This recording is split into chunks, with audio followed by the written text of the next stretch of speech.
आज की कहानी का शीर्षक है लौटते कदम। बहुत ही खूबसूरत कहानी।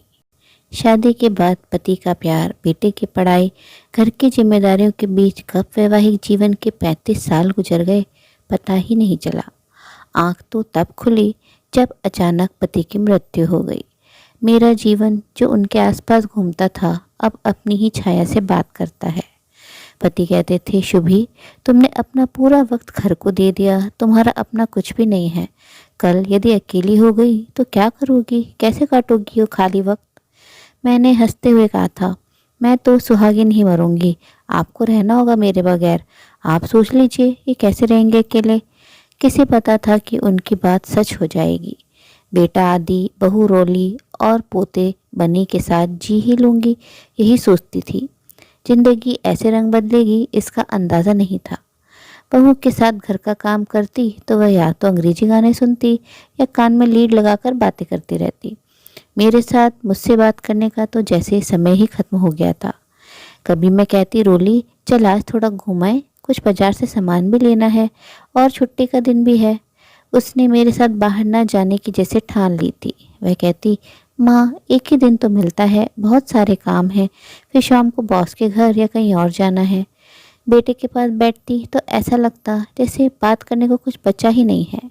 एक बार उससे कहा भी था, आदि बहुत खालीपन लगता है बेटा, मेरा मन नहीं लगता है। कहते कहते आंखों में आंसू भी आ गए।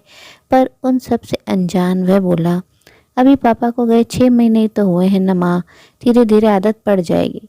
तुम घर के आसपास के पार्क क्यों नहीं जाती, थोड़ा बाहर जाओगी तो नए दोस्त बनेंगे, तुमको अच्छा भी लगेगा। आदि का कहना मानकर घर से बाहर निकलने लगी। पर घर आकर वही खालीपन, सब अपने अपने कमरे में, किसी के पास मेरे लिए वक्त नहीं। जहाँ प्यार होता है वहाँ खुद को सुधारने की या बदलने की बात भी ख्याल में नहीं आती। पर जब किसी का प्यार या साथ पाना हो तो खुद को बेहतर बनाने की सोच साथ चलती है। आज पास्ता बनाया सबके लिए, सोचा सब खुश हो जाएंगे, पर हुआ उल्टा ही।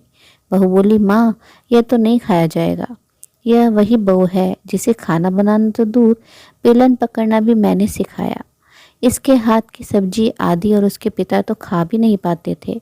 आदि कहता, माँ ये सब्जी नहीं खाई जाती है, खाना तुम ही बनाया करो। रोली के हाथ का यह खाना है या सजा।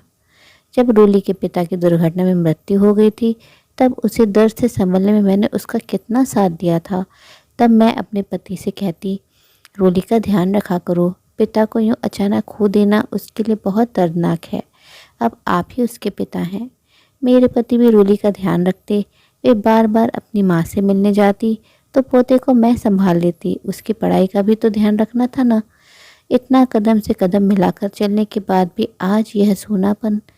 एक दिन बहू से कहा, रोली कॉलोनी की औरतें एक दूसरे के घर इकट्ठी होती हैं, चाय नाश्ता भी हो जाता है। पिछले महीने मिसेस किरण की बहू ने अच्छा इंतज़ाम किया था, इस बार हम अपने घर सबको बुला लें क्या। सुनते ही रोली बोली, माँ अब ये झमेला कौन करेगा, रहने दो ना ये सब, मैं ऑफिस के बाद बहुत थक जाती हूँ। मैंने कहा, आजकल तो सबकी बहुएं बाहर काम पर जाती हैं, पर उन्होंने भी तो किया था ना। चलो हम नहीं बुलाते किसी को, मैं मना कर देती हूँ। उस दिन से मैंने उन लोगों के बीच जाना छोड़ दिया। कल मिसेस किरण मिल गई तो मैंने उनसे कहा, मुझे वृद्धाश्रम जाना है, अब इस घर में नहीं रहा जाता है। अभी पोते के इम्तिहान चल रहे हैं, इस महीने के आखिर तक मैं चली जाऊंगी। यह सुनकर मिसेस किरण कुछ भी नहीं कह पाई थी, बस मेरे हाथ को अपने हाथ में ले लिया था। कहती भी क्या, सब कुछ तय कर लिया था। फिर भी जाते समय हमारे बच्चे को हमसे कोई तकलीफ ना हो, हम यही सोचते रहे। वक्त भी बड़े खेल खेलता है। वृद्धाश्रम का फॉर्म लाकर रख दिया था, सोचा जाने से पहले बता दूंगी। आज दोपहर को दरवाजे की घंटी बजी। इस समय कौन होगा सोचते हुए मैंने दरवाज़ा खोला तो सामने बहू खड़ी थी। मुझे देखते ही बोली, माँ मेरी माँ को दिल का दौरा पड़ा है, वे अस्पताल में है, मुझे उनके पास जाना है। आदि पुणे में है, बनी की परीक्षा है, माँ क्या करूँ। कहते कहते रोली रो पड़ी। तो चिंता मत कर, बनी को मैं पढ़ा दूंगी, छोटी कक्षा ही तो है, आदि से बात कर ले, वह भी वहीं आ जाएगा। 4 दिनों बाद जब रोली घर आई तो आते ही उसने मुझे बाहों में भर लिया। क्या हो गया रोली, तुम्हारी माँ अब कैसी है। उसके इस व्यवहार के लिए मैं कतई तैयार नहीं थी। माँ अब ठीक है, बस आराम की ज़रूरत है। अब माँ ने आपको अपने पास बुलाया है, रोली ने कहा। आप दोनों साथ रहेंगी तो माँ को भी अच्छा लगेगा, वे आपको बहुत याद कर रही थी। रोली ने मेरा हाथ अपने हाथ में लेकर कहा, माँ इस घर को आपने ही संभाला है, आपके बिना ये सब असंभव था। यदि आप सब कुछ नहीं संभालती तो बनी के 1 साल का नुकसान होता या मैं अपनी माँ के पास नहीं जा पाती। अपने बच्चों का साथ नहीं दिया तो ये जीवन किस काम का। चल अब थोड़ा आराम कर, फिर बात करेंगे। अगले दिन सुबह जब रोली मेरे साथ रसोई में काम कर रही थी तो हम दोनों बातें कर रहे थे। दोपहर में तो घर सूना होता है, पर आज हर तरफ रौनक लग रही थी। सोचा चलो मिसेज किरण से मिलकर आती हूँ।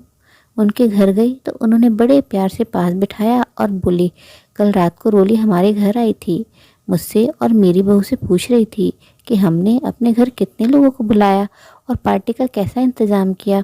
इस बार तुम्हारे घर सबका मिलना तय करके गई है, तुम्हें सरप्राइज़ देगी। तुम्हारे दिल का हाल जानती हूँ, इसलिए तुम्हें बता दिया।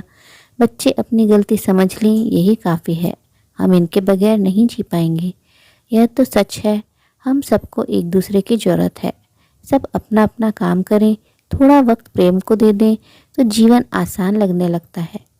मिसेज किरण के घर से वापस आते समय मुझे धूप बहुत सुनहरी लग रही थी।